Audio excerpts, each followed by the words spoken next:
So let's dive into our very first match of the day. Shikigami and is it UNC or UNC INC? Who knows? Let's go with UNC INC, Mitch's favorite. Yeah, they're fighting for survival in Group C.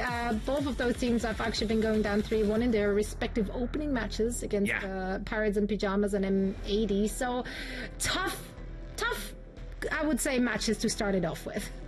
Yeah, and it can be hard, but the big question that we have, obviously, we haven't seen too much difference in Europe, but we did just come out of a patch change. A lot of the usual suspects that we saw in previous weeks didn't get touched that much, so I should expect more Orisa, more Kiriko as well, playing around that style. But already just off of this Shikigami, I'm kind of curious to see which players they're playing in which roles. And then as we head over UNC INC, this is a team that honestly don't seem to have like as many subs. This is just a team that is playing on pure vibes, and that's just anytime Paintbrush is on a team, it's just vibes based.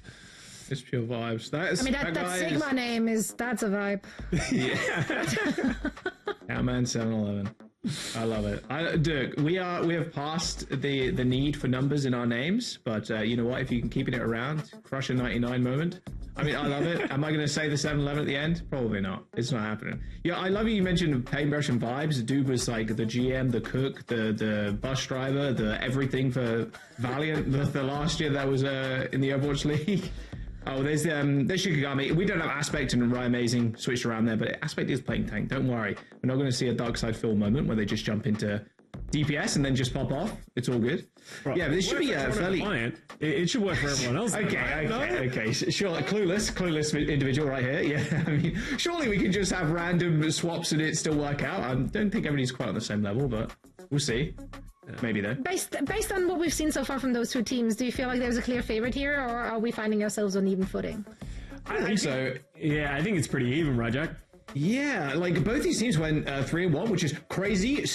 Day one of groups and teams not going through. Oh my god, what is this? What's happening? The viewers seem to love Shikigami though. 76 to 24%, not too bad. But I mean, Shikigami, they didn't take a map of M80. They took a map of Pirates in Pyjamas. UNC INC, maybe they got some secret weapons because M80 definitely the strongest in the group.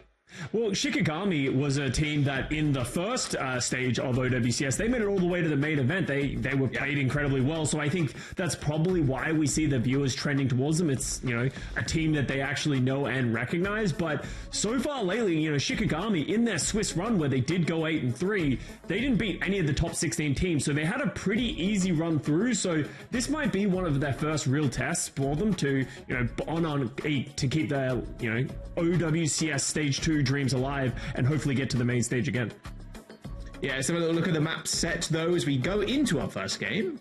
Samoa chosen by Shikigami, UNC taking Midtown, and the Esperanza by Shikigami here. So when it comes to meta, Scott, obviously a lot of players last week were like, man, we've got to make it through. I don't want to play on the new patch, but it doesn't seem to be anything crazy different, at least on the EU side of things. But then it's also not been enough time really for people to get grips to the new meta or like the new patch. But then it also seems like, apart from Venture, nothing crazy changed for a lot of the heroes. Tracer did get a nerf though, so maybe we see a little less of that.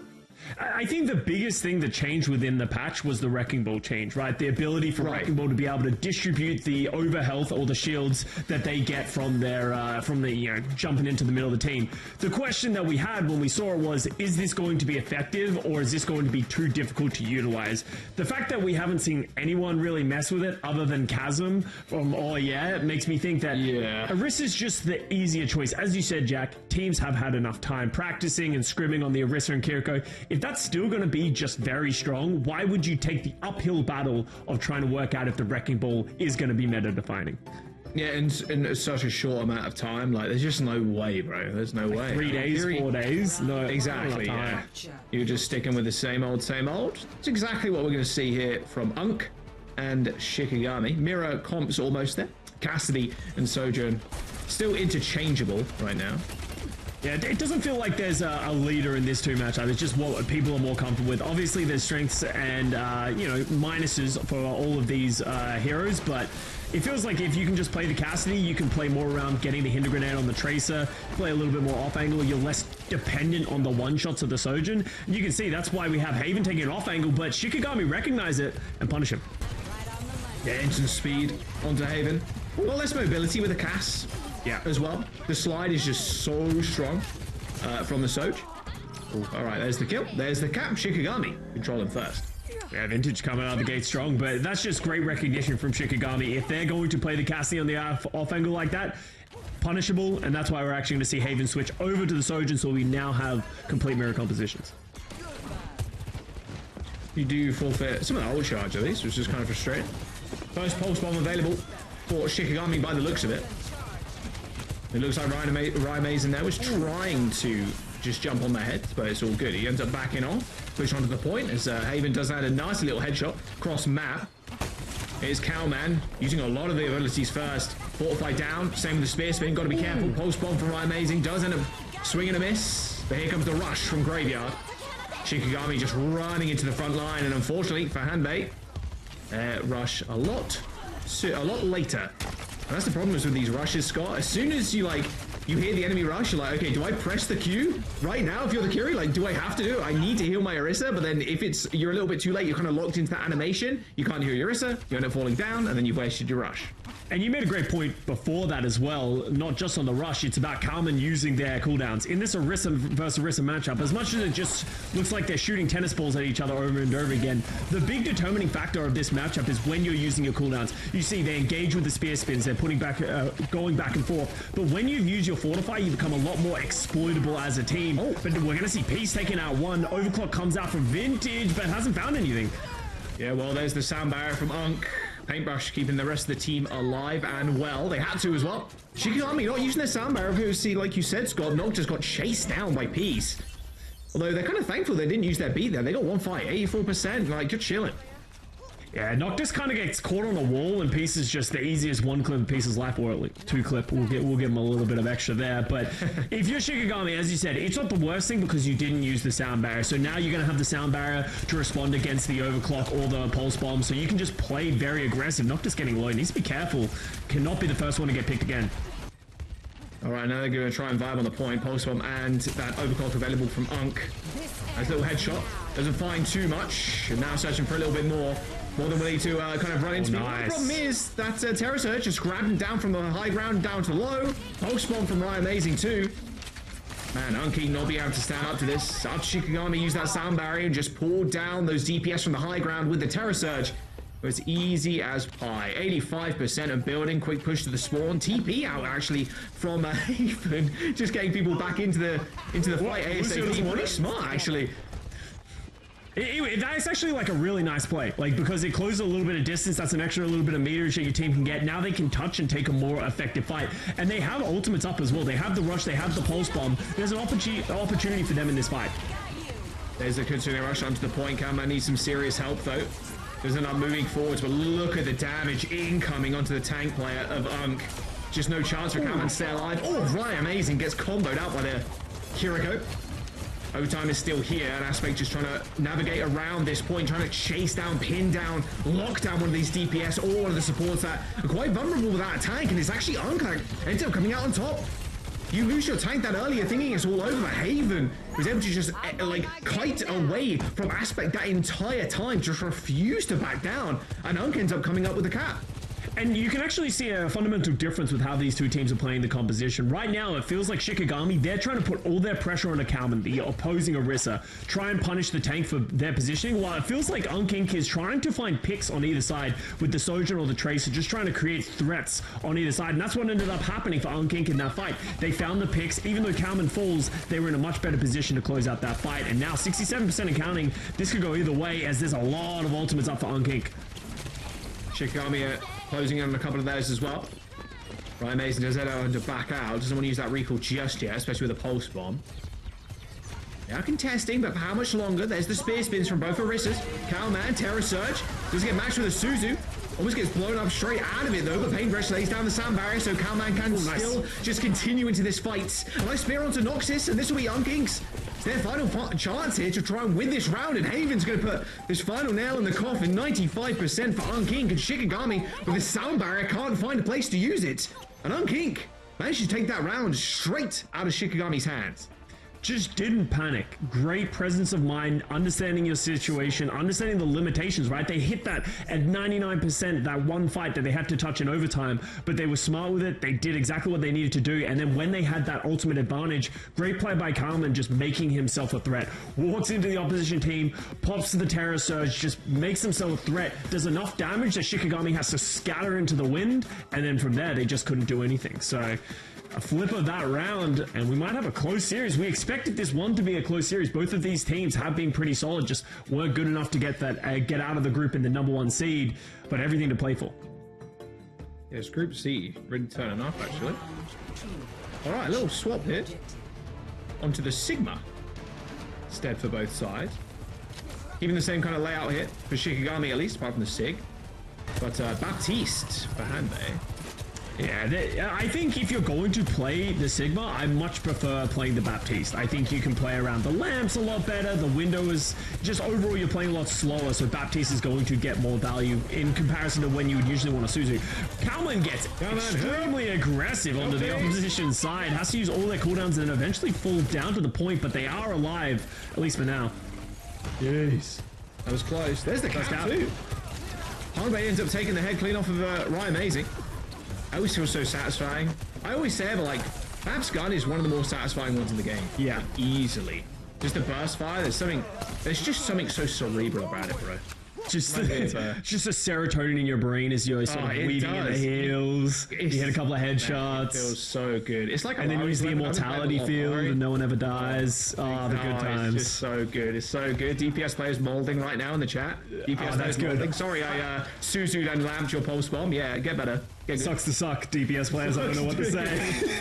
I'm glad we're both support players, bro. we could just dunk on him 24/7. Well, Ryan Amazing finding a little duel here, a little 2v1, a little bit of unfair on his side of things, but Noctis does end up coming back in. Ryan Amazing's playing so aggro, trying to force a lot of damage. He's out of here. Both pulse bombs coming up rather soon.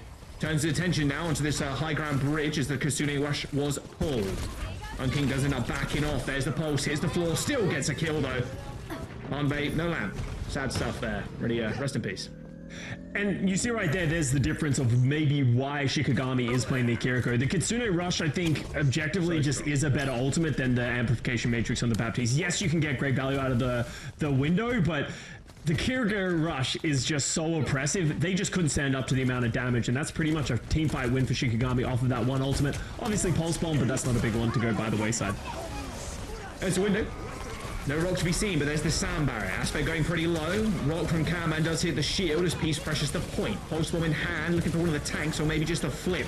There it is, and Peace managed to find himself in the backline as well. Easy stick on the Sigma. The hands, they won't save you now, unfortunately, and yes, you've got some mean ones on you, but no, there is no way. Oh, fancy footwork from Peace. Was he Mike Tyson? Oh my god. King just kind of demolished Shikigami there, and they're in final fight. I don't, I'm going to say it. Okay, obviously great play, and that was a great team fight overall.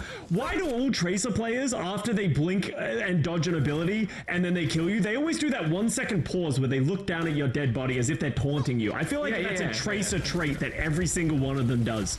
It's disrespectful. They are literally taunting you. They got the kill, bro. There's the flux from Aspect. Hits the rock, but actually no, ends up going through the Sigma. Thank you very much. Suzu moment. OT coming in. Inc. now on the low ground for Haven, but it doesn't really seem to matter. Got a good angle now for this railgun. The overclockers ran out, but they've got bodies on the point, and Shikigami need to be able to touch. Noctis falls, and the rest are going to fall like dominoes if they're not careful. The rush comes out from Graveyard, does hit the point as well, but who's there to touch again? Aspect jumps back in, but a little bit too late. You aren't wrong, Scott. Cowman with a triple kill at the very end, and Inc. with round 1 and map 1.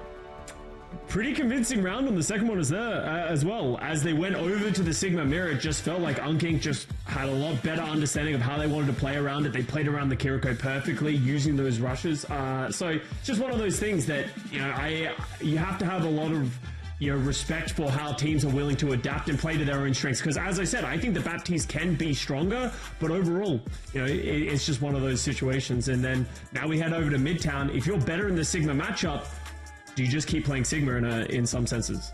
Yeah, I mean, this is where the Sigma's really going to shine on this map. Very, very quick round. You're not half wrong, Scott. That didn't really Because Shikigami didn't really stand a chance there, it felt like. The very end of it all. A lot of the time the Fluxes are going to get sound barrier, they're going to get rocked, they're going to get Suzu'd, etc. It really was Cowman coming up rather large, and even Haven too. I mean, a lot of players having a lot of stand-up moments. Haven with the railgun, especially staying alive without a tank, and you were mentioning before that Cowman's just absorbing so much of that pressure. And you can see it right here too. The sound barrier from Paintbrush was able to save Cowman because they know Cowman and, well, any Orisa player, as soon as the ult goes down, you've lost a lot of that ability to absorb the damage because you haven't got the fortification. So everybody's kind of standing around them, shooting them, and then Paintbrush lays the beat in. Now Cowman could survive, run to the back line, just leaves a lot of space for Peace and Haven to just get it done, basically. I mean, this is Peace's moment here too, just pulsing the Sigma after the sound barrier, just being very patient with it as well, not layering a lot of ults. It was really nice footwork there, and you're not wrong, they do end up stopping and looking at the body. I mean, what's up with that? Get schmooved on. Yeah, what's up with that? And you can just see the stats here as we mauled about Tracer players. You can see, just UNC just doing a phenomenal job in that Sigma matchup of really just like showing that they have the dominance. In the Orisa matchup, it seemed like it could have gone either way, right? Like that first round, it was back and forth. It really just came down to individual plays. So very evenly matched teams. And honestly, Jack, I think we can say overall, Group C is probably one of the more evenly matched groups overall. You know, M80 went 3-2 against Pirates in Pajamas, but Shikigami went, they took a map off of Pirates in Pajamas as well. So probably one of the closest groups in terms of the skill levels of all of these teams. It does feel like that, yeah. Really much feels like that. And kind of telltales in the score as well, because day one, there's always a bunch of 3-0s, but there were 2 3-1s on that first day. Here's the Tracer head-to-head. Not the portraits, that's just their favorite characters, but pretty one-sided in terms of Peace. That KDA looking clean there. Damage pretty similar, but, dying less, more limbs. Feeling pretty good for Peace right now. But right, amazing. Not too far behind, I must say. But as we move on to this next map, I mean, Midtown, that is Sigma's time to shine. Although it does feel like you can play pretty much anything, but if you're a good Sigma on this map, there are so many good points to hold. So we'll see if that's the flavor of the day, or at least this series, that both these teams are going to bring out. Even just looking at the bans, they ban Eichenwald, they ban Paraiso. It seems like both of these teams, they want to play on the ground. They want to play the Sigma, they want to play the Orisa. I don't expect either team to sort of try and lean into, some teams have been trying to play the Winston, especially in other regions, just play a lot more Winston, gives you a lot more opportunity to set up dives. But it feels like both of these teams stick with what's comfortable, just play the horse every now and then. But now we're going to see a roster update. We have Neb coming in for Paintbrush, it looks like. Looks like it.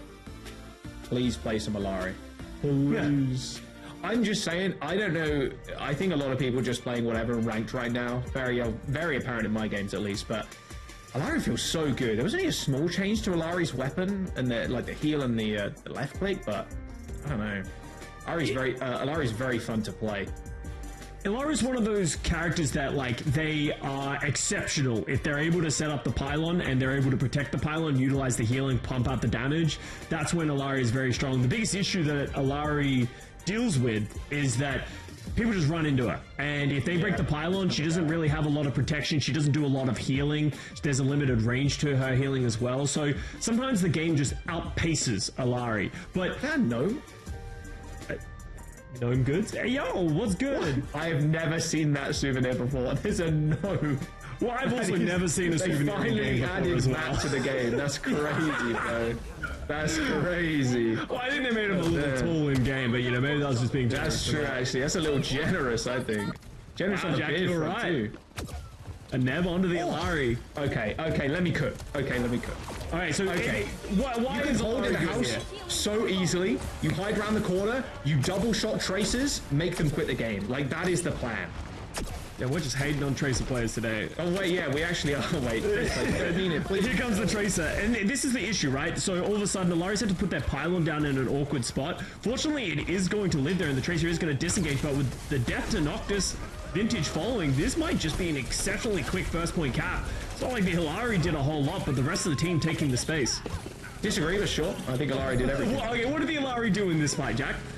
Put the pylon down. Got damage in. Made sure the BAP stayed alive. I can't see the stats, I'm lying. I'm potentially lying here. But I will say the thing with the Lari too, Scott, something we didn't actually mention, is that you really need another like main healer. You need someone that's also able to pump out heals. You can't really run the Lucio. You're definitely not saying like Brig, Mercy, like they don't really do as much as like a Kiriko, Ana, or like a Bat that really just pump out heals in AoE or just like single target. Cast down. What? Vinci just dies there? Just takes. Okay, well, took it. I think they might have taken a shot from the Alari to the head, and then the Sigma was there to follow up. Maybe it was. You know what? That was it. No, I think it was the Alari doing the damage. But you do need that extra layer of healing for the Alari because the pylon, like you mentioned, it does get run down a lot and just shot from across the map, and end up falling. Nice little flux there. I mean, surely that's a kill, almost guaranteed. It's a very messy fight too. Pulse bomb, as we come back to the present, did end up landing on Neb. So Alari down. And I think that's why we did see the response from Calman. Once the Alari falls, they want to continue to hold this aggressive positioning and just keep the cart moving for free so they can hold this high ground. So utilizing the ultimate and trading off the Sigma, that's actually very much worth it because that gives time for Neb to get back into this fight. Well, Captive Sign is available. Gotta be careful though. Oh, straight on top, no hands to be seen, and there we go. Easy double kill for Neb. Noctis Vintage struck with the power of 1,000 suns, and that should be the point. UNC INC. Team kill, 4 minutes plus, going into third. Like what I'm seeing. And the Alari ultimate overall is just very difficult to get value from. That's one of the weaknesses of Alari as well. It is a support hero who has an offensive ultimate, but it can be hard to use, and that's why you need to credit Neb. They had the positioning where use the shift to get the high ground, instantly pop the ult, instantly shoot it down into the squishies, gets 2 kills off of it instantly. So great play there from Neb on the Alari. Cart, anyone? Cart, guys. The payload. Anyone want to? Payload. Everybody. On it? Yeah. Everybody calm down. Oh, good. Ryan Amazing is in the backline right now. A little bit frustrating for UNC INC to kind of deal with. Oh, there's the Flux on heights. Not sure you're going to be able to survive that one, unfortunately. Even with that beefy pylon up there. That lamp being instantly taken care of. Nice little push. You do use a lot of ultimates though for Shikigami. That's Flux and Rally off the table now. I didn't even see where the Rally was. You have to... I almost feel like what happened was Noctis wanted to go with the Rally and play aggressively, but then Aspect saw the opportunity to drop the Flux. So those are 2 big teamfight ultimates, as you said though, Jack, that are off the table. So now Shikigami, they're playing with nothing. They almost have to take a dry fight in this situation. Was a nice little stagger kill there from Ryan Amazing, but you can see them now. They're kind of on the back pedal, wait as much time as they can, get their ultimates up. Maybe Vintage finds a pick, gives you an opening. But if they open up these long sightlines, this is what's going to happen with the Alari, or the Zenyatta now, actually. With the Zenyatta and the Sojin, people are going to just take so much damage. Got to be careful though, got to protect your backline, but they are stacking just like a 3 or 4 man squad in the back. Those ends pretty safe. Gonna put those VR goggles on, looking to find some kills. Nice pulse bomb on the side again from Peace. Aspect Noctis dead. It's kind of a roll right now. Shikigami, where you at? You haven't got any ultimates either. I'm Amazing close that pulse bomb. I mean, window for Graveyard, sure, but like, Shikigami also needs to touch. It's gonna be up to the Tracer. There's the triple blink into the recall. So now Ryan Amazing has to go out to the rest of the team, but it's unlikely they survive. Neb ends up with an easy kill on the Tracer. Window comes out from Graveyard, but I don't think Heaven really cares, to be honest with you. And UNC INC, they're just going to run this one in. Noctis already dead. Aspect to follow. 3 minutes plus. Pulse bomb doesn't do anything. I hit the trance just at the very end. No worries. UNC INC with a 3 minute 8 second time bank. That is a speed run on Midtown. That's actually insane. And honestly, textbook double flex support play, right? Understanding how it's all about controlling positioning.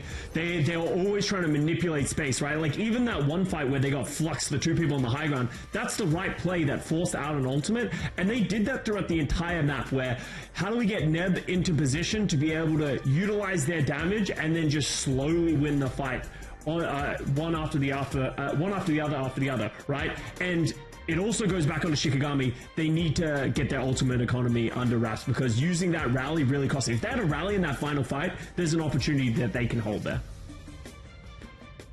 That pigeon, that's like a sleep paralysis demon mode. that looked really scary. I don't know if I was not listening to what you were saying. Pigeon fear? A fear of pigeons? Yeah. Doesn't everybody like have a slight fear of pigeons though? No. What do you mean? Pigeons are just pigeons, bro. Yeah, but why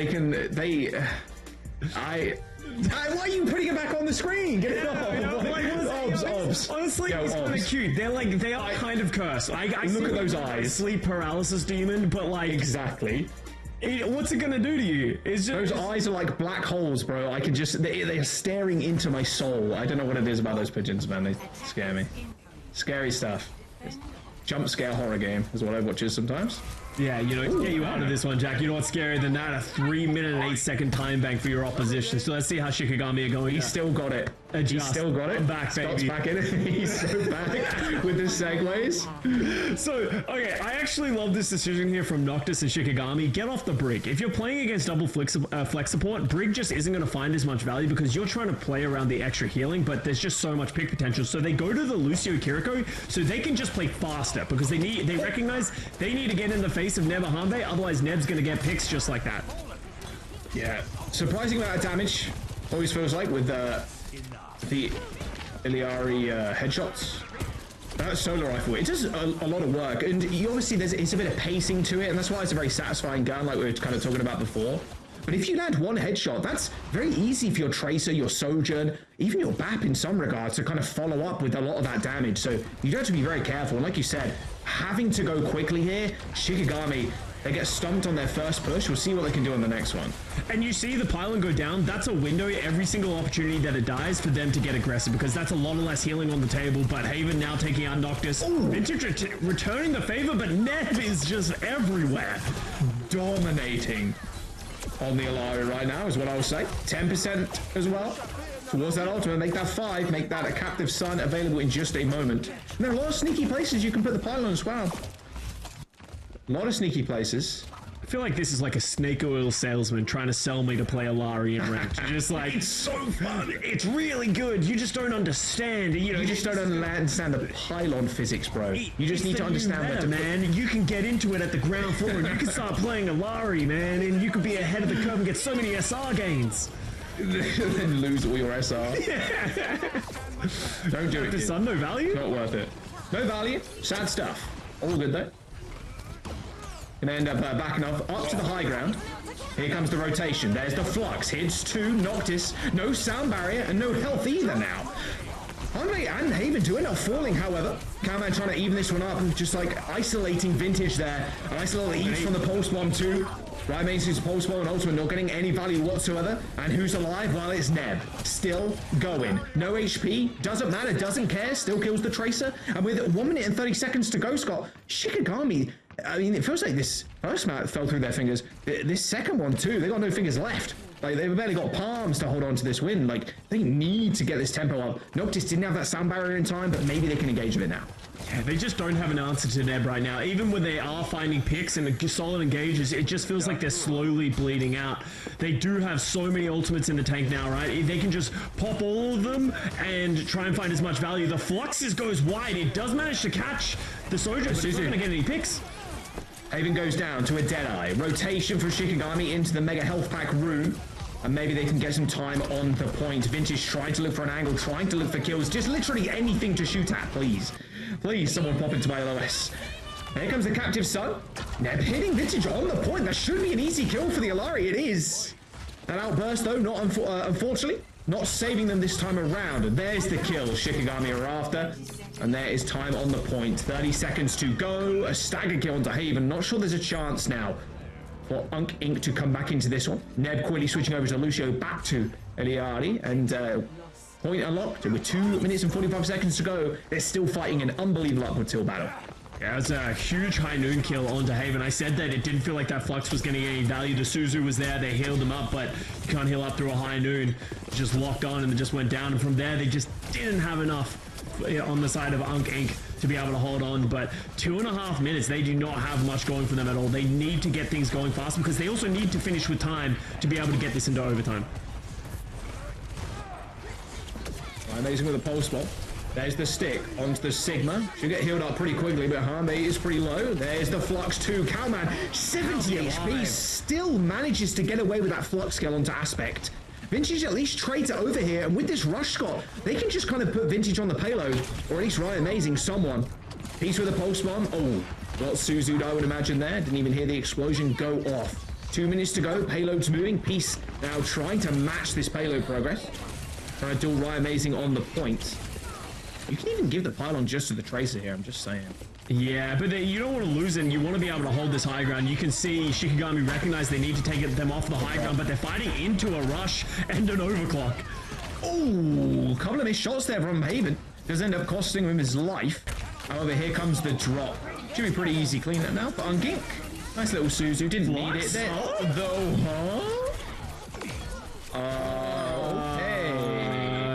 that was ambitious, I'll say, from Aspect. You know, obviously the idea is they're all stacked up, they're all in a small room, you can't get a lot of value, but it's just too many tools to be able to, you know, counteract the value of that Flux, and now they don't have the Flux, they're not going to be able to combo it with the High Noon like they did last time. How do they get onto this high ground? They're going into an Alari ultimate. Ugh, this is getting from bad to worse for Shikigami. Ryan Amazing a little bit off this pulse one too as they try and push this high ground. Shikigami using the rush, forcing UNC's retreats. Great man with the pulse one too. There's the captive son. Hit a couple of people in the back there. He's trying to pin down Vintage, but can't quite get the kill. And it's actually Vintage who comes up with 2 off the back of that one. Even when he was stun-struck, that movement speed getting low by about 40% there. Still lining up headshots. A double kill for the class. 30 seconds to go now, Scott. UNC have got another chance to contest. Yeah, the cards were so far back because they just were committing so many resources to the high ground that there is going to be another opportunity here. Now we get to see Cowman's Flux. Flux is good, but there's the sound barrier and the High Noon, Scott, to make sure people are backed off. 4 meters to go now with Cowman dead. Looking pretty impossible now for this defense as Shikigami are going to lock it in. By the skin of their teeth in OT. Are they going to match the time back? No. Are they going to be able to finish with time? Unsure, but they at least get this second point. They need to finish with time if they want to stay in this map. Otherwise, you're just fighting for a draw. And fighting for a draw with 3 minutes on the time bank is unlikely, right? So if you're Shikigami, it comes down to you need to have a couple of big plays. And the only big play that I see on the horizon is Ryan Amazing here with the Pulse Bomb. If they can force out the Suzu and find a big pick with this Pulse Bomb, anything's possible. Oh no, it attached to the fence. Oh man. The deployable scenery. Jake would be livid, is all I'll say. He saw that. Don't get into a Christmas King's Row again. I'm not another 3 hours. Yeah, another 3-hour conversation about Christmas King's Row not being fair. All right, there's the rush. I'm down. Yeah, it instantly goes down to Vintage. He's been clicking heads these last couple of points. There's Peace, nice a bit of follow-up as well. Is Aspect's Flux really going to change anything here? At least with a kill onto Cowman. It's a little bit more likely. Those Spheres landing too. Direct body shots onto Ned, but they're able to back off. 24. Looks like Cowman's death actually here is going to enable Shikigami to push forward, Scott, but there's no chance they finish with time left. Yeah.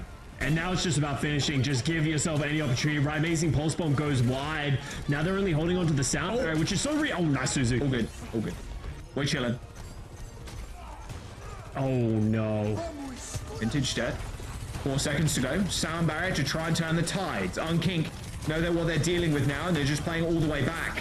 An easy kill into Aspect, who is just trying to shield dance. There's the overclock, but before Noctis can get in his LOS, Haven secures the kill. And there we go. UNC with an unbelievable finish there on Midtown. A 3+ minute time bank managed to stop Shikigami just before that 3rd point. Scott, what a speed run. I mean, this is looking one way and one way only right now, and this is UNC's game to lose.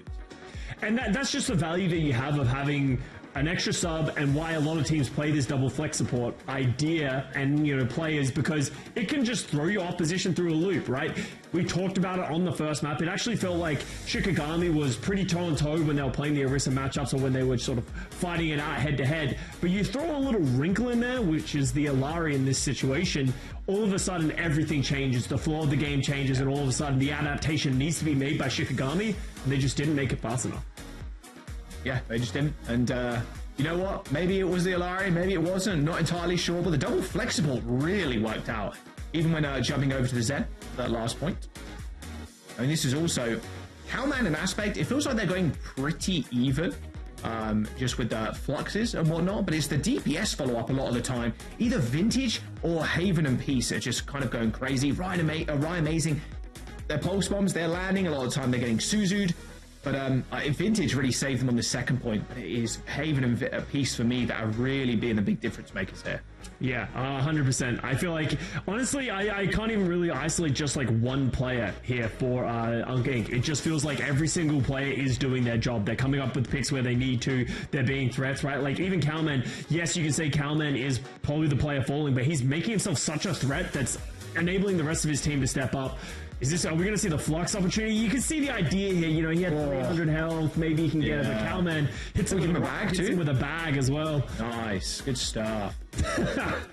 Good stuff. Claps all around for the little bag at the very end. I mean, you got it. In that situation, you try and Flux 3 in a room and I hit you with a rock. Yo, easy.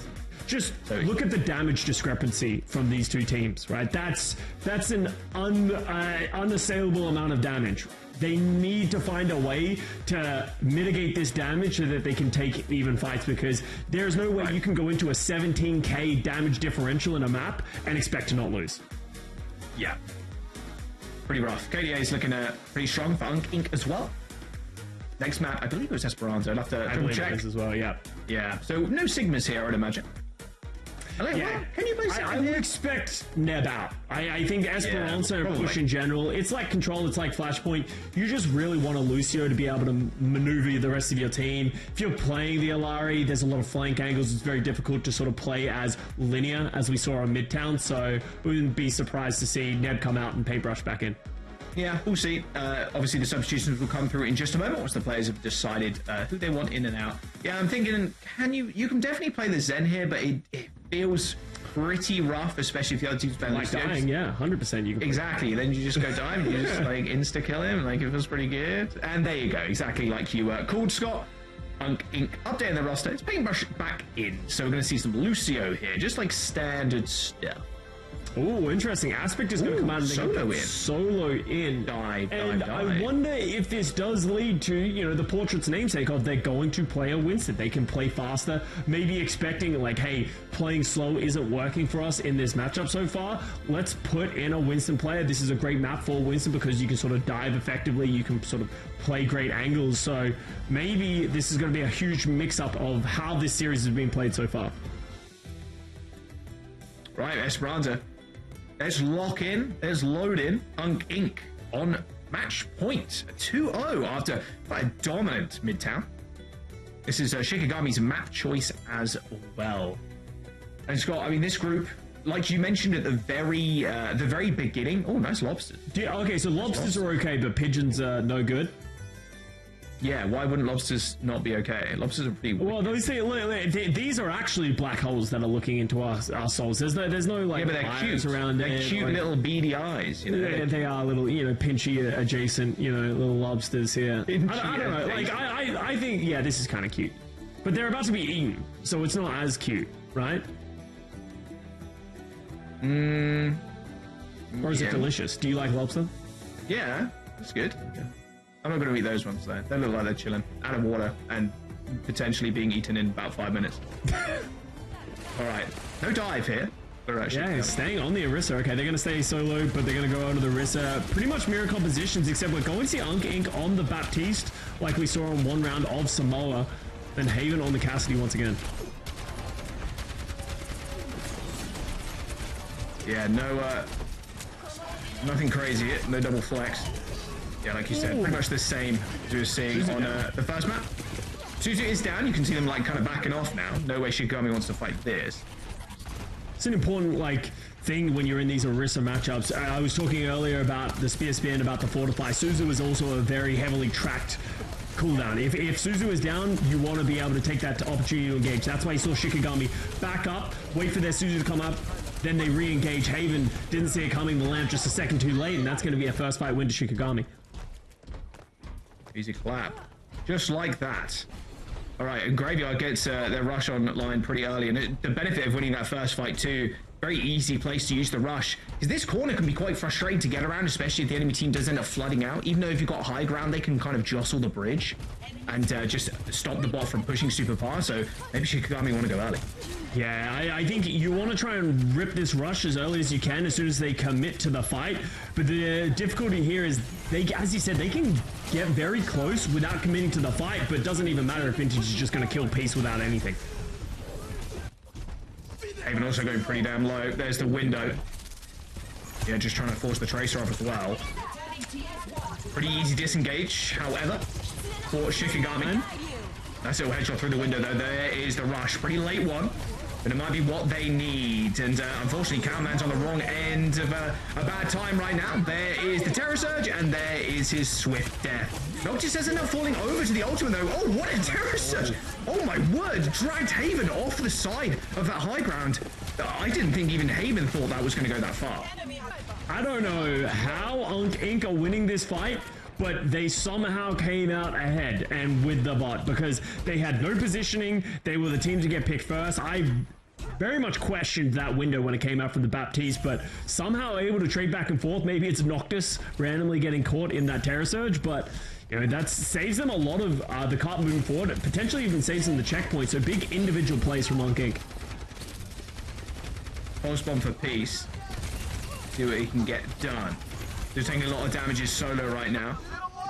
Well, Peace is just kind of laying into him at this present moment in time. Don't really want to pulse the Orisa ideally. Want to pulse Vintage though, that'd be quite nice. But there's the Suzu, stops the damage coming through. Both sound barriers also utilized. This overclock from Vintage, gonna have to tear through some of that over health. He has spotted the Orisa, but taking a lot of damage from the disruptor shot. Same with the Tracer that's jumped straight on top of them. Peace is just being an absolute menace in the backline, but Haven tries to take an aggressive angle and gets taken down by right. Amazing. Now playing a little bit of defense is the Tracer for Shikigami. And UNC INC unable to get anything done there, but they do force Shikigami to use ultimates, but I mean, all for naught, really. I mean, you're getting this bot down this hill, so close to the checkpoint. Peace is just a mosquito. He's just everywhere, just hounding everyone, putting on so much pressure, but it didn't come up to anything in the end. Eventually falls as well. So I like the idea from UNC INC there. I think Peace did a great job, but they just, at the end of the day, they didn't have enough legs to be able to hold the fight. They want to get the touch here before the checkpoint comes through, which is smart, but now they've put themselves in a terrible position, and now Cowman's used all of their cooldowns, and they're fighting into a Kitsune rush. Oh, that lamp too. Oh, that hit the lamppost or something. I'm not sure what that hit, but it didn't go far enough to save Cowman. That is a checkpoint too for Shikigami. This is looking the exact opposite of what happened in the last couple of maps. Yeah, and you know, things like this can happen in any form of mix-up, right? You put in a player, you know, different tank player, even though they don't play that differently, can just sort of give you something different, maybe even calling. But Solo, as I said, presence being known in this series, gets a 3K with a Terror Surge, and now that's even more meterage on the board, up to 70 meters and counting. But also, we did see in the first round, if we go all the way back to the first round of Samoa, when they did play the Orisa matchup, Shikigami did have the edge for a majority of that round as well, so maybe they're just more confident in this matchup. I will escort the robot. So many ultimates on King, but just unable to get any of them like utilized, really. I mean, at the end of the day, climbing up into this high ground is really rough. Oh, Peace gets spear checked. Shikigami now trying to rotate down to the bots. Pulse bomb, where'd that go? Okay, well, nowhere apparently, just on the bridge. There's the Terror Surge, and now the bot has been stolen away. Shikigami re-engaged, sound barrier. As well as this overclock being used by Haven. A little bit of trade of ultimates there, but it puts Shikigami in control again with Cowman hitting the floor. Pulse bomb from Peace, even going a little bit wide. Still takes down the Tracer, but Shikigami just running away with this one. Just basically out-rotating UNC INC. Yeah, and that's the big issue, is that Shikigami is just like, okay, you want to fight for that high ground? We'll just go to the bottom. We'll just keep pushing. Rising did fall, so that means that they can't fight as evenly, and that's why, you know, Peace is able to eventually stop the bot. But now, once again, we get into the same loop. Shikigami, they say, we'll take the high ground. How does UNC INC once again try and get this high ground? Because last time it cost them a lot of ultimates. Sound barrier. Oh, no, AJ'd. I'm pretty sure that just got AJ'd. I think it did. Oh, you're right. Brush. It was high in the air. The beat of the blaster did not hit the floor. That is rough. UNC INC lose their sound barrier. But Peace is making up for this one. Don't worry, Paintbrush. I got you, Chief. They're gonna nice little Suzu. Nah, thinking They better. could have done, but I think with the Tracer and the Kyria, it's pretty hard to get that one in. I'd love to see that Ajax again because yeah, it felt like it was gonna go down. You know, we saw him fly into the camera, but never ended up coming. But that's a huge fight win. Even with the Ajax, UNC are able to win the fight. So Shikigami, now they're the ones on the back foot a little bit. They're the ones who have to assail into this high ground. They have the Terror Surge and they have the Overclock, but both of those ultimates are hard to get value from while UNC are able to just sit on this sort of high ground. Peace somehow falls down though.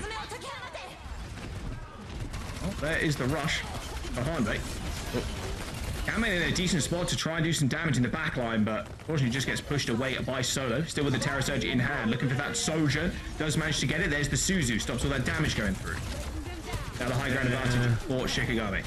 Yeah, that rush from Hanbei, it slowed things down, but it didn't give them any value. So they're still dueling back and forth, and this Overclock gets ripped by Vintage, looking for any picks. Paintbrush is the one who falls, getting very aggressive, trying to deal with it himself. Cowman tries to use the Terror Surge to stop the Vintage Overclock as well, costs him his life. Vintage does eventually fall to Peace, but it's already over. Already over. 2 minutes and 30 seconds to go, Scott. UNC INC with quite the disadvantage in terms of a lead. I mean, you're thinking, what, like 60 meters, but they still need to get checkpoint.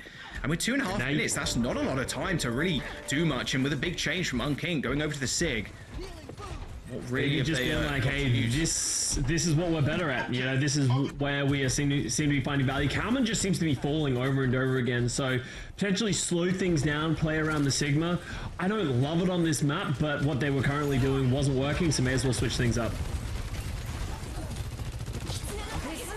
Haven with a decent lineup too with this Overclock. Almost as soon as Haven popped that Overclock there, Road got laid down.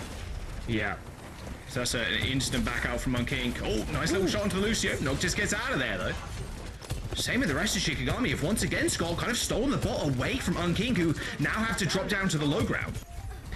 And if you see the way Shikigami are playing it, they're just playing reactive. They recognize they have a huge advantage. They don't need to be the ones going in first and using ultimates first. Every time UNC INC uses an ultimate, they just react with one of their own. They have the sound barrier, and that's pretty much all they have for right now. Hanbin drops the rush. I expect the Noctis sound barrier to follow. There's a sound barrier from Noctis.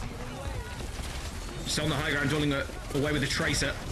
Solo just getting focused out the Disruptor shot plus in the rush. I mean, you're just cowering around the bot, just hoping you can survive there, but Shikigami still in just such a commanding lead, and because these fights, they're so long, Scott, but they're also just so close to the midpoint. Like, Shikigami have got so much time to work with still. They've got a minute to really contend with, and UNC INC still needs to get checkpoint. The big thing you need to be scared of if you're Shikigami is we see this time and time again on push. You lose this one fight. If they get this checkpoint, they're able to hold this high ground. All of a sudden, it only takes them 1 or 2 more fights to be able to control and close out this map. You can see Solo trying to close the distance, has the Terror Surge, but they're kind of in no man's land with no more cooldowns. Yeah, like and you now said, that Terror Surge with the bot. They flipped. There is a flux, there is a sound barrier. However, Shikigami might just want to wait this one out, Scott. They've still got a lot of meters to kind of play with too. They can force them into a position where they need to use ults to stay in OT. Oh, he's dead. That is a fantastic kill. Shikigami lose their tank. Now they need to make a decision. Just int onto the points or just get out. They're gonna just get out, and the 3 of them do manage to do just that, but now we're in an interesting spot. You see Kalman tries to use the flux to catch them off guard, but doesn't hit anything and is now in the worst position ever. Nobody. Kalman is so low. No. There's the sound barrier from Paintbrush, and it is all fallen apart. Having getting pushed away, a nice little double tap onto the Orisa's skull, but still sitting in that Terror Surge. Vinci takes the skies and takes them down, and Shikigami are going to wipe the floor with UNC INC. No chance for the Lucio to touch, and Shikigami aren't out of this just yet. Rough. Oh, my soul. Okay. I love the idea by Cowman. The idea, there's 3 of them, you can isolate them, but missing that flux and then being so far out of the position, like, they had a pretty even ultimate fight coming up for that final fight. It could have gone either way. The flux is a huge ultimate, anything can happen, but trying to all in, then the sound barrier coming out a second late as well. That's a tilter of a fight. That, you know, yes, obviously the map went away from them for a majority of that those team fights. It would have been a monumental comeback if they were able to win that map. But if there was ever a team fight or a situation to happen that's going to rattle a team, it's something like that. Well, Survas is the map up next. Hey, still got your head held high if you're UNC INC. You had 2 extremely good maps back to back. We'll see if Shikigami can continue this, though. I mean, do you still come out with a Sigma here? I mean, you can't really, can you, on Survasa? It's possible, but... You could try. Like, honestly, every time they've played in the Orisa matchup, it doesn't feel like Cowman is anywhere near as comfortable. It feels like Cowman seems to be getting their cooldowns forced dramatically earlier. They're the ones to fall, and it just doesn't feel like the team plays around it anywhere near as well. And you think about this map right here, Esperanza, they were getting held a majority of the map, and then they go Sigma, which is another map that you wouldn't think Sigma is good, but that's when they started to find some value. Really nice stuff from Vintage too. You see these clips. Just coming alive on the Soj, which is always important when your DPS actually click on some heads. Really nice stuff. Hey, and there's the KDAs and the stats for you there as well. You're doing a little bit more damage there. Same with the mitigation. A lot less healing though compared to Shikigami. Don't always tell the tale of stats. The 16k healing is very low for a 10-minute game, right? So I think that sort of goes to show that like the fight wasn't really happening anywhere in their favor. They were just always fighting an uphill battle. People are just getting one shot. If you're not able to heal up the damage, it doesn't mean usually means you're not taking effective fights. So I don't know what's happened in that map, but hey, reset, go on to the next one. All right, we're going to jump to a quick break. Get the teams ready. Survasa up next. Don't go anywhere. Shikigami versus UNC INC.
Welcome back.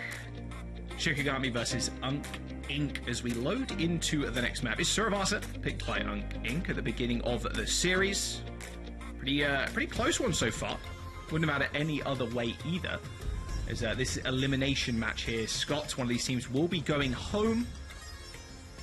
And one of these teams gets to face, well, it has the lovely honours of facing Pirates in Pyjamas in their next match to try and secure that spot in the main event. Sorry,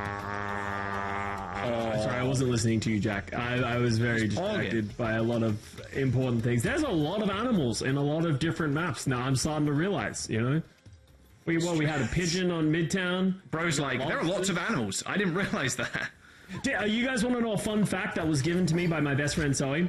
Do you know that lobster eyes are built so uniquely that they actually help scientists to analyze far off stuff that happens in space, like supernova collisions and solar winds way beyond our galaxy? So they're putting lobsters on the telescope and be like, yo, what's going on? Yo, what do you see? What do you see? Let me know. What do your elven eyes see? What do your lobster eyes see? Man, I need lobster for real, though. I need lobster eyes. Actually. I just need good eyes, honestly. You know, my eyes are getting shot. I'm getting old, but Getting old. the young whippersnappers get this one going because we actually have both teams playing Orisa. They're not going to come out and play the Sigma. Both teams on the Kiriko, both teams on the Sojin, so a complete mirror matchup. So it's all about the cooldowns and the points. So one's getting very low. For Vintage, that was a very good railgun shot. Unfortunately, Haven didn't end up falling. Point does get capped by UNC INC. Shikigami unable to kind of hold on to that point.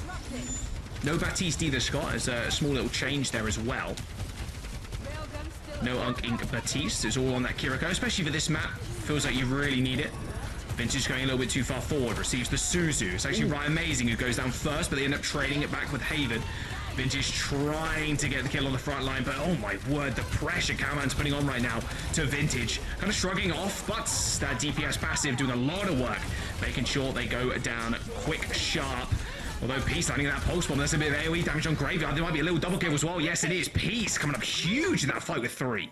And one of the things that is as old as the test of time is that if you lose the first fight, but you give up the cap, it's one of the worst things that you can do because Shikigami, especially on Flashpoint, you might not even get a second fight, like effective fight. You can see solos running to the point, but they're going to have to rush in and use cooldowns very early. So if you're Shikigami, this is almost like a let's not use ultimates unless they get a pick. Well, they do manage to get the touch for OT, but such an easy point to use the rush on. And with Vintage already dead, surely this point is already over. I can see in the back line there, Pieces trying to harass the supports, but there's the Terror Surge, but only for a little while longer can you really survive in that after you've used all your CDs. And that will be point. UNC INC off to a good start. Not bad, not bad. Yes, Shikigami, they used the Terror Surge, they used the Pulse Bomb, but it's not the worst thing in the world. When did they use the rush? That must have been the fight previous to that one as well that I must have missed. But now Shikigami, this fight, it felt like that first point was over in the blink of an eye. And now UNC INC, they're going to have positioning once again. They have the high ground. This is what both teams always want to fight for because it just gives you such an overlook over the capture point. And you can see Shikigami, they're going to fight for it. They've got a good position again. Just kind of the rotations and the positional play here from UNC INC. Kind of standing up strong like they did in the first couple of maps. Shikigami, like you said, Scott, they'll be closer to their rush. But there's the overclocks. Haven receiving that sound barrier and somehow Haven weaving that ult through to the back line, just sniping Vintage. And that's another fight won for UNC INC. And I think that's the 5th ult so far from Shikigami that hasn't found any value, right? They're like, and that's the one thing that I think is hurting them the most. Feels like they're playing incredibly reactively to try and respond to what UNC INC is doing, but they're just always on the back foot. So they need to get a change up in the way that they're playing this matchup because right now they're just getting completely outmaneuvered and out-macroed. They're going to walk into a Terror Surge too, so if you want to take the high ground, it's going to be pretty hard to. Terror Surge rush and then walk into another rush. It's going to be difficult to win. Fish taking a lot of damage. There's a pulse one from Ryan Amazing. A lot of tiny Overwatch happening right now. It doesn't matter because the Terror Surge did enough to find 2. Ryan Amazing and Solo still coming up with a lot of damage and kills, but all for naught really at the very end of it, unless Ryan Amazing hits 3 1 clips back to back. One of those 1 clips has to be on Orisa, which is very unlikely. Yeah, you know, as long as Orisa doesn't use Fortify, Shield Spin, or look away from the Tracer, you know, Ryan Amazing could get those 3. Yeah, that's so true. That's so true. Ever tried to 1 clip an Orisa? I just think it's impossible. Okay, so you would have to assume that this is going to be Shikigami accepting that they're not going to win this fight, and they're not going to touch. What? Never mind. Lol jokes. They're going to go for it once again.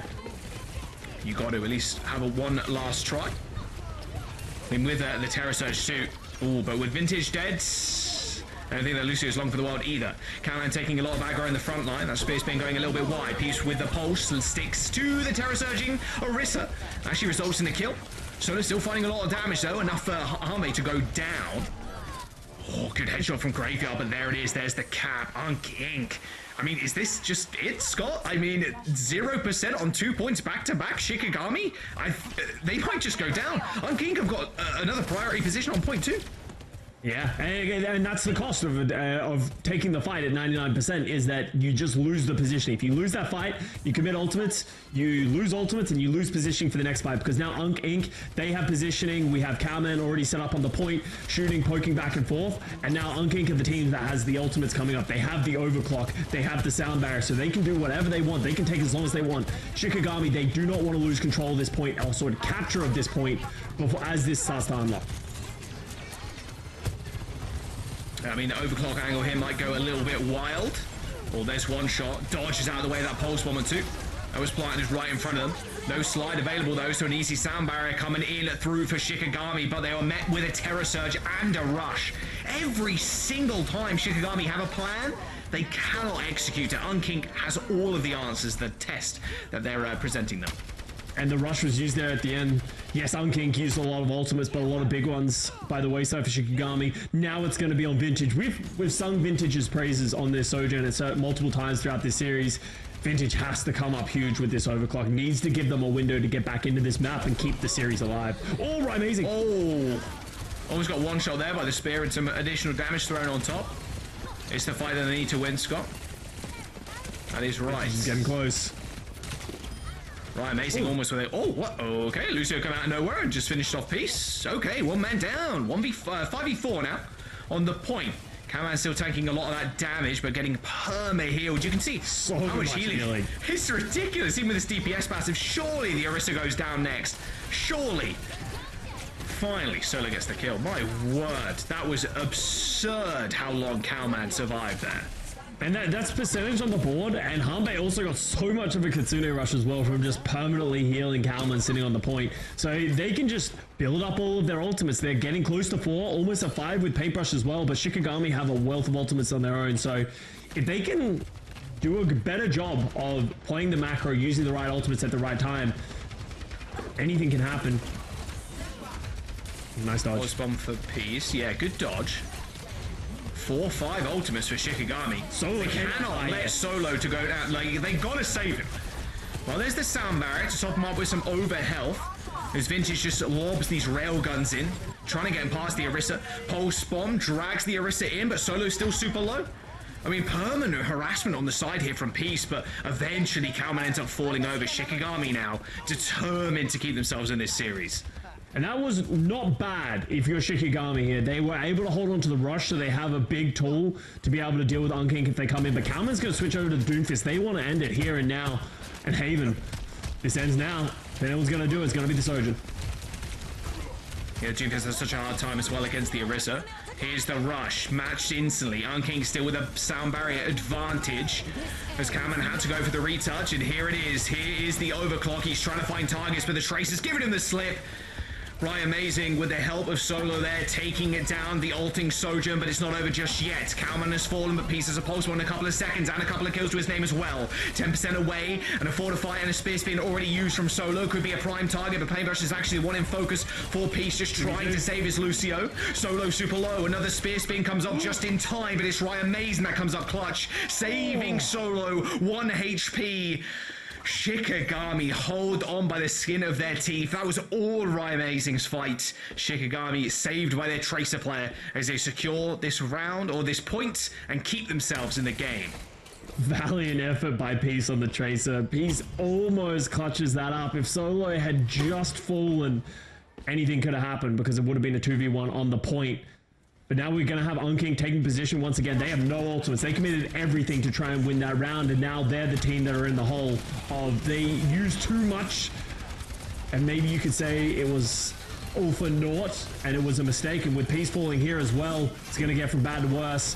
Because UNC INC, they're just going to go in, knowing that they're at a 4v5 disadvantage. Well, they tried, but a quick speed away, a couple of little boops there. Make sure Shikigami gets out of this one scot-free. Pulse bomb for Right Amazing as well. So many ults for Shikigami. They're in a good spot to defend too. Really easy point to get Terror Surge down. And they can play so defensive here. You can see they're just rotating the map every time you see UNC INC move around. Kalman's trying to force it a little bit. Goes in with the spear spin. Oh, Solo's now the one gets it too aggressive. Does manage to live, but now they don't have control of the point. They don't like this flip. Oh, there's the rush to try and put him back on, and they do so just in time.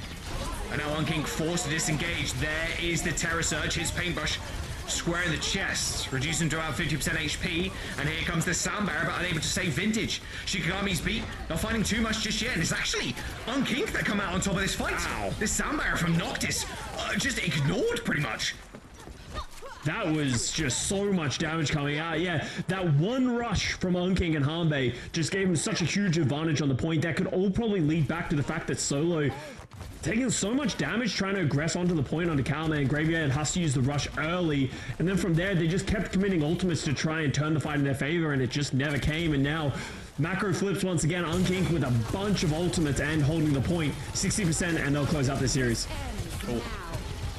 There you go. Taking to the skies is Vintage. A lot of people lining up. There's the spear to dissuade him from pushing even forward. There's the Sound Barrier. Must have got speed up. I don't know. I saw him activating that quite a while ago, but it will end up connecting with the rest of the team. Beat hits from Paintbrush. Little stagger on the Lucio too will be extra nice. Ooh. Very nice, because that's one of the few people that are able to actually touch this point. 80%. This is final fight. Yeah, it's quite amazing. It's chance now. This is it. I mean, you have to touch it for the Tracer. Noctis only just spawned, Scott. Yeah, and if they catch the Tracer, you can see Ryan Mason is going to try and go around the left side, but I think Peace is going to already match it. They don't touch. They don't touch. They just don't touch, Scott. Shikigami can't get there in time. That late kill onto Noxus was all that they needed, and UNC INC come up with the win. A 3-1 victory, eliminating Shikigami. Wow. And honestly, I think UNC INC just played a better series. It felt like they had a much better understanding of how they wanted to play all of these matchups. I really liked what we saw when we saw Neb coming in to sort of play something different on Midtown as well. And even in that final map, it felt like they were just firmly in control throughout the entire series. There were. I did like the Sign of Lives, of course, that we saw on Esperanza, though. I think Shikigami had a really, really good game there. I loved how they just out-rotated UNC INC like time and time again. And that was probably also the one map where they found a little more value, you know, from their ults. But overall, UNC INC, very, very dominant performance. Should I be the one saying it? Maybe not. Chat was wrong. Oh my! Yeah. You're gonna call out chat? Like, it's always something. I'm just gonna say. Gotta call out the chat. You know, they call us out all the time. All the time, yeah. So we gotta savor those little victories. Kind of true, though. So if they bully us, the only solution for us is to bully them back harder. Yeah, that's true. That's what you said. I really like the looks here from UNC INC, though. I mean, playing the Alari, pretty bold, I'd say. Like, the hero isn't really known for being perma-meta right now, but coming up with different looks on Midtown, it, you know, catches people off guard. And what a push, too. An unbelievable... I do love that you do sound like you're getting commission from selling us on Ilari. Yeah, it does feel like that. It's like a pyramid scheme that's going on right now as Jack tries to sell us to buy Ilari stocks. But, yeah, no, like, I agree. Like, and these are the types of things, you know, whenever a patch comes through, it might seem crazy to play Ilari, but Ilari did get some pretty significant buffs in this most recent patch. It's probably not as much of a troll as we've seen it be in the past, and you can see it was played to perfection by Neb. So maybe we'll see more teams sort of buying into playing the double flex support with an Alari, because as Jack said, you need something with high healing output paired with it. But overall, yeah, anytime you have a different trick up your book, that's something that oppositions need to be careful of. Yeah, and they'll be facing Pirates in Pajamas in their decider match. And that's who Shikigami ended up going down to in a 3-1 fashion. This group has been pretty damn close. How do we rate their chances, though, going up against them? I mean, Paris in Pajamas also took M80 to a map number 5, so you're thinking it's probably going to go Paris' way, but the way UNC INC played today and their ability to rotate as well really impressed me. Their rotations on Midtown were ridiculously good, and even on Esperanza as well, even though they ended up going down. I mean, if you want to use like transitive properties, Shiki actually played them twice. They also played them in Swiss. 2-1, I think, was the result in Swiss, and then 3-1 in the groups. So Shiki managed to just take one. UNC was very dominant against Shiki. So Pirates win, right? Yeah, that's how we're even going to play the match. Honestly, we should just cancel the match and just use transitive properties to determine the outcome of the rest of the matches. You're welcome. Yeah. I think this will be a close match. I think Pirates in Pajamas into UNC INC will be very interesting, but player of the match for this one in particular was Haven. Reinhardt in the top left is a questionable choice, but the Sojin nonetheless absolutely crazy. Finding a lot of big picks in this series. Yeah, absolute unwarranted hate on Reinhardt. Well, why is there a Reinhardt in the top left? Because that's the character. PS player who's like, yeah, I play tank. Favorite. Yeah, I play tank. Not favorites. What a troll. Yeah, you can like Ryan, but also just are mad on hit scan. That's fine. I think Haven's performance really stood out on the first map, but overall, I think the first map was just such a cohesive showing that the star performance that Haven had almost went under the radar due to how amazing the rest of the team was. Yeah, I said this earlier when we were talking about it. Like, it didn't really feel like anyone on UNC INC was just like overachieving. You know, sometimes when you see a series, you're like, this player went nuclear and that's why they won the series. Yep. It didn't feel like that. It felt like it across the board. They were just playing a consistent, smart game, as Jack was saying earlier. So that's what impressed me the most about UNC INC. Yeah, Vintage tried to take him down, but I mean, Haven at the very end was just getting the better shots. Vintage had a fantastic map on Midtown, like a lot of high impact kills on the cast, but I mean the Sojin cast thing, like you mentioned before, Scott, it's like it's personal preference at this point, but the Sojin, when it really does pop off, like it really shows, like the railgun accuracy and just like being able to not even like insta kill someone with it. If you land a headshot or even if you land a body shot, it's so easy for so many other people to follow up on that. So yeah, no surprises there. A lot of Sojins are going to get player of the matches. That's just how it's going to be. Yeah, I mean the classic. If it's not Tracer, then it's Sojourn, right? Exactly. Yeah, that looks cool. It looks cool. Someone has to. Well, it's the explosive performances from both of those heroes that we just cannot give them some credit. Let's actually dive into the winning cons to hear how they got it done. Taxi. What are the use? I saw Soj. Close queue. Like to touch hard here. Yeah. We should fight early. If someone goes to point, we take 4v5. We should fight early. Yeah, okay. They have the tech points, so we're looking for the 4v5 I'm fighting to your right side. She's looking at top. Ignore her, bro. Go team peace. Ignore her. I booked Surge. Oh, nice. Good job.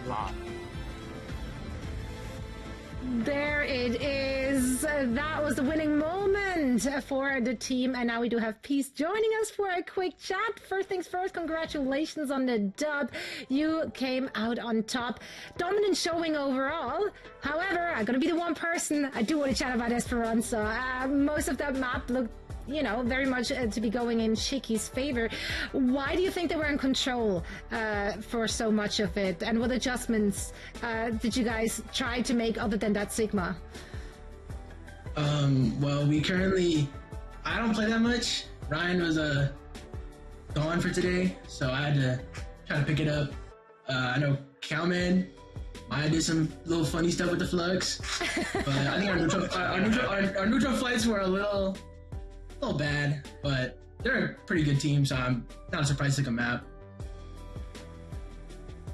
Yeah, I appreciate you not throwing Kalman under the bus. I would have thrown Kalman straight under the bus. If someone asked me about Esperanza, I'd be like, Kalman threw that with that flux. But you know, it happens. So. Sorry, you're a bad teammate, Scott. I'm just saying. I'm just going to point it out. That's why I'm here now. Peace. I did want to ask you, I was going to ask you real quick, like, how do you rate your chances against Pirates in Pajamas? Obviously, that is the match for the main event. Like, how are you feeling stacking up against them? Well, I've been a lot of my friends are on PIP. I've ranked for them a bit. Kind of a vendetta against one of their players. Okay. But I think maybe it's me, maybe it's Ryan. Can't let the ops know, but I'm pretty confident. I'm pretty confident that it's gonna be close. Pip is a really good game day team, but I'm fully confident that we can win. 100%. Well, I actually want to ask you a little bit something about the Neb sub, because we saw it on Midtown, plays the Alari. Is this something that you guys like to do on very linear maps? You play the double flex support, played a little bit of Zenyatta, a little bit of Alari. Do you do that to sort of throw people off guard? Is it a bit of comfort? Like, what's the thought process behind this pick? Without leaking too much, yeah, you can say we play Neb with more of a Alari-sided maps, so like longer range, like some other. We play them on like one other two maps. Midtown is one of our LeBron exclusives that we just put him on Alari. Me and him hold down the right angle. Well, you got a big fan here with Joss. Couldn't shut up about the Illari pick, in fact, trying to sell us all on it. The Illari's awesome. I hope you guys keep playing it, actually. It's such a fun hero, but we don't see it often at all. It doesn't feel as strong, maybe, as I'm kind of leading on. Like, do you guys rate the pick a ton? Like, how do you feel it works in the current meta? Because you just get run over if you're against, like, a good team of Lucio. Okay, without not saying too much, can't let everyone know. Of course. We've been talking about like teams if they play Brig. We've been like we talked about it for like an hour yesterday because we played in the FACEIT Master League thing, and we ran into a team that played Brig, and we actually got full health. Perfectly. Oh wow. But we talked about it for a while, and I think we have a pretty good idea of how we should be able to play it now. And I am very confident in our Illari comp now. Awesome. We love to hear and see the confidence as it translates really well into the gameplay. Peace, thank you so much for joining. Best of luck in your next match against the Pirates in Pajamas. Bye-bye. Thank you for having me.